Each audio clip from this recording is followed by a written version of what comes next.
আসসালামু আলাইকুম। সবাই কেমন আছেন? আমি আলহামদুলিল্লাহ ভালোই আছি। আজকে আমি আপনাদের সাথে নিয়ে হাজির হলাম ইলিশ মাছ ভাজি।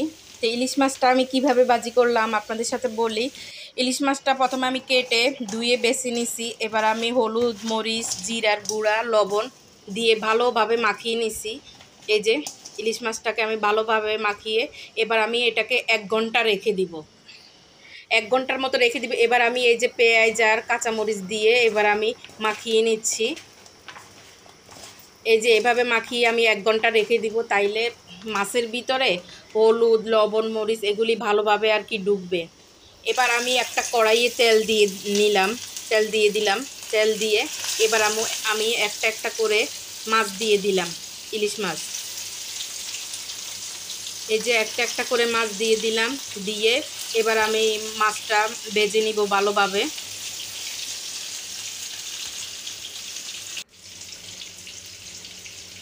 আমার ভিডিওটা যদি আপনাদের ভালো লাগে তাইলে আপনারা লাইক, কমেন্ট, শেয়ার করবেন।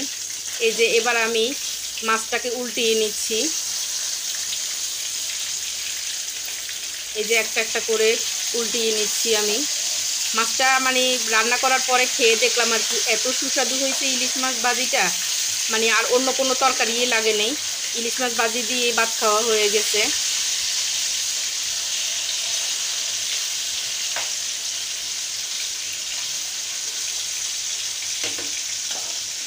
তো এবার যখন আরেক পিঠ হয়ে যাবে, আরেক পিঠ হয়ে গেলে আমি মাঝখানটা এই যে মাছটা একটু সরিয়ে নিব, সরিয়ে মাঝখানে আমি পেঁয়াজগুলি দিয়ে দিব আর কি। মাঝখানে আমি পেঁয়াজগুলি দিয়ে তারপরে আমি ভেজে নিব।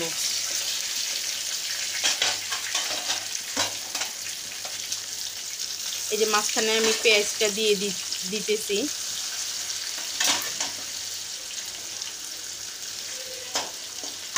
এবার আমি পেঁয়াজগুলি ভালোভাবে ভেজে নিব।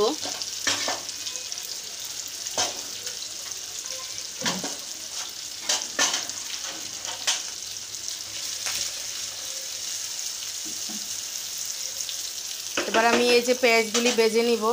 পেঁয়াজ ভাজা হয়ে গেলে তারপর আমি ধনিয়া পাতা দিব। এই মাছগুলিরে এবার আমি উল্টিয়ে পাল্টিয়ে ভালোভাবে নিচ্ছি। এই যে একটু নেড়ে চেড়ে নিচ্ছি ভালোভাবে।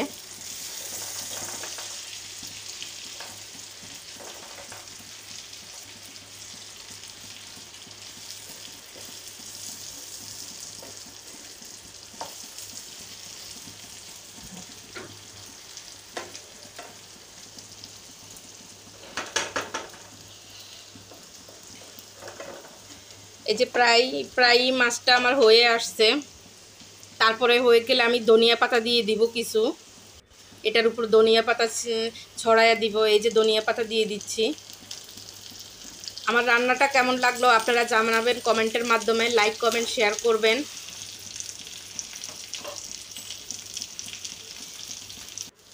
এই যে আমি আপনাদেরকে দেখিয়ে দিচ্ছি আর কি যে মাছ ভাজিটা যে কেমন হয়েছে। আজকের মতো আল্লাহ হাফেজ, সবাই ভালো থাকবেন।